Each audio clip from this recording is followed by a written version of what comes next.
All right, boys and girls, we got old Jerry Ham's wheel going in today. Have you showed him the wheel yet? Or No, I haven't. But all you're gonna need is a little T40. There's 2 bolts on the side here. We're gonna go ahead and rip those off and get to the center bolt, and then yeah.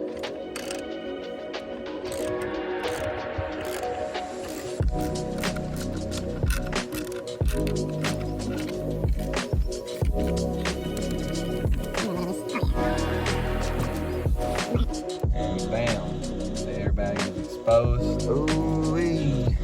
And you just have to unclip this piece right here. And we got to get this bolt right here. And I believe it's a 22 millimeter. And then we just rip this thing off. Oh yeah, we're gonna have to beat the dog out of it. Yeah, pardon. Yes, sir. Bam. We already broke it. But Yeah, so if you're watching it, it ain't gonna be that easy, but it's easy.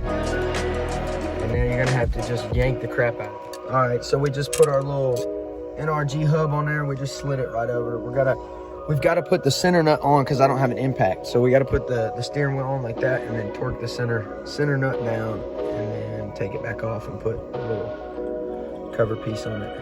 But yeah, that's it, boys and girls. Install your wheel and roll on.